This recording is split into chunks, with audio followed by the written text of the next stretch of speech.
जी हां दोस्तों, बड़ी खबर निकलकर सामने आ रही है। ईरान में बड़े पैमाने पर बैलिस्टिक मिसाइल उत्पादन।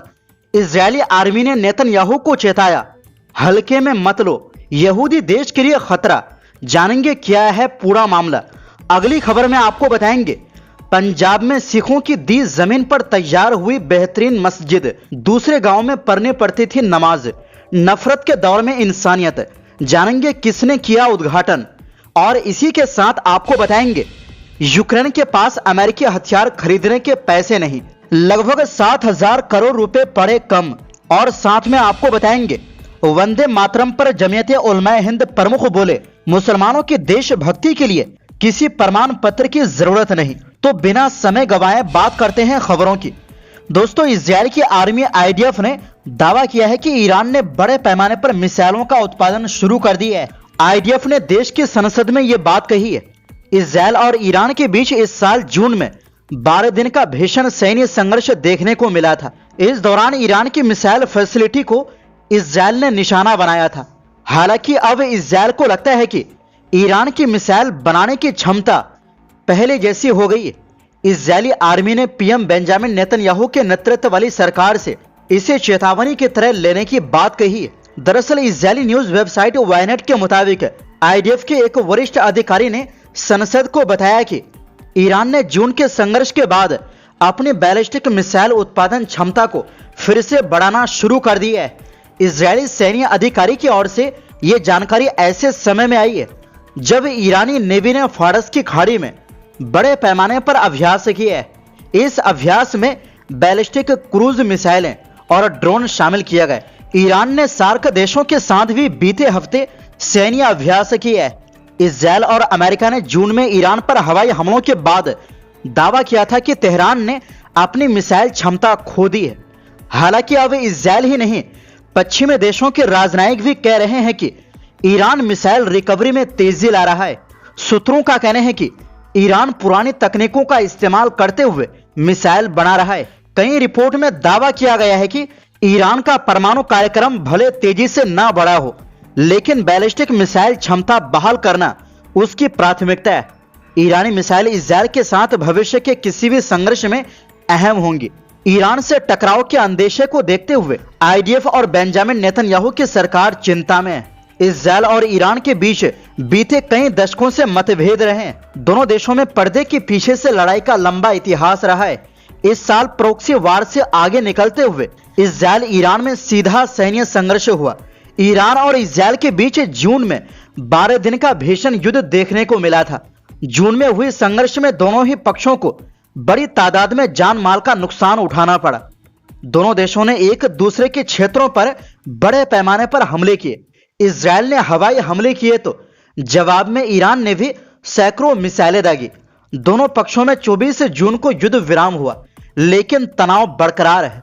वहीं दूसरी ओर दोस्तों, पंजाब में इंसानियत और भाईचारे की मिसाल पेश करते हुए मलेरकोटला जिले के उमरपुरा गांव में सिख भाइयों के मस्जिद के लिए दान की गई जमीन पर मदीना मस्जिद का काम पूरा हो गया है। मस्जिद के उद्घाटन के मौके पर पंजाब के शाही इमाम मौलाना मोहम्मद उस्मान लुधियानवी और मस्जिद के लिए जमीन दान करने वाले दूसरे सिख मौजूद थे। एक तरफ जहां हिंदुस्तान में मंदिर और मस्जिदों को लेकर लगातार बवाल जारी है, वहीं दूसरी ओर सिखों के जरिए दान की गई जमीन पर मस्जिद की तामीर होने की खबर भाईचारे की मिसाल पेश करती है। उमरपुरा गांव में जहां मस्जिद न होने की वजह से मुसलमानों को नमाज के लिए पड़ोसी गांव जाना पड़ता था, ऐसे में सिख भाइयों ने मस्जिद बनाने के लिए 6 एकड़ जमीन और 5 लाख रुपए दान किए थे। अब ये मस्जिद बनकर तैयार हो गई है और अब मुसलमानों को नमाज पढ़ने के लिए दूसरे गांव में जाना नहीं होगा। मदद करने वाले सिख समाज का कहना है कि इस गांव में कई मुस्लिम घर हैं, लेकिन इत्तिफाक से यहां कोई मस्जिद नहीं थी। मुस्लिम नमाज पढ़ने के लिए दूसरे गांव में जाते थे। इस जरूरत को समझते हुए सिख भाइयों ने अपनी तरफ से पहल की। रविवार को यह मस्जिद बनकर तैयार हो गई, जिसका नाम मदीना मस्जिद रखा गया है। ये नजारा दिल को छू लेने वाला था, जब देश में मौजूदा नफरत के माहौल में सिख भाइयों ने अपने मुस्लिम भाइयों के साथ अपनी एकजुटता दिखाई और अपनी जमीन दान करने से लेकर मस्जिद बनाने तक हर चीज में असल में हिस्सा लिया। बता दें कि रविवार को जोहर के वक्त पहली बार नमाज अदा की गई। ये नमाज शाही इमाम मौलाना मोहम्मद उस्मान लुधियानवी ने पढ़ाई। इस मौके पर उन्होंने जमा हुए लोगों को संबोधित भी किया और कहा कि देश में मौजूदा हालात क्या है और कैसे मतभेद और नफरत को हवा दी जा रही है। पंजाब वही है और प्यार, शांति और भाईचारे का एक नया इतिहास बना रहा है। आपको ये भी बता दें कि इस बार जब पंजाब में भीषण बाढ़ आई थी, उस दौरान मुस्लिम समुदाय ने बढ़ चढ़कर हिस्सा लिया था।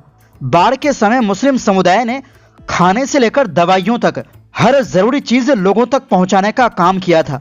वहीं दूसरी ओर दोस्तों, यूक्रेनी राष्ट्रपति वोलोदिमीर ज़ेलेंस्की ने मंगलवार को कहा कि इस साल अमेरिकी हथियार खरीदने के लिए करीब 6,800 करोड़ रुपए कम पड़ रहे हैं। ज़ेलेंस्की ने कहा कि ये फंडिंग यूरोपीय देशों से आनी थी, लेकिन समय पर पैसे नहीं मिल सके, जिससे हथियारों की आपूर्ति में देरी हो सकती है। ज़ेलेंस्की ने यह बात लंदन में फ्रांस, जर्मनी और ब्रिटेन के नेताओं के साथ बैठक के बाद कही।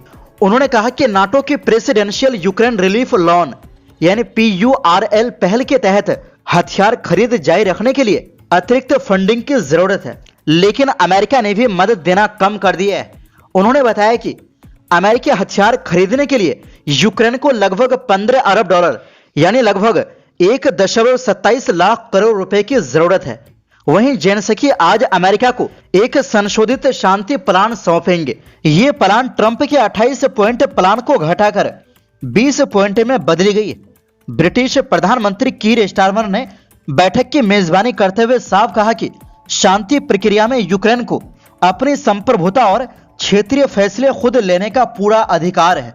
फ्रांसीसी राष्ट्रपति मैक्रोन ने दावा किया कि यूरोपीय देशों के लगाए गए प्रतिबंधों के कारण रूस की अर्थव्यवस्था पर गंभीर दबाव पड़ना शुरू हो गया है। वहीं जर्मन चांसलर मर्ज ने अमेरिका के रुख पर शक जताते हुए कहा कि कुछ पहलुओं पर यूरोपीय देशों में गंभीर चर्चा जरूरी है। हालांकि उन्होंने विस्तार से कुछ नहीं बताया।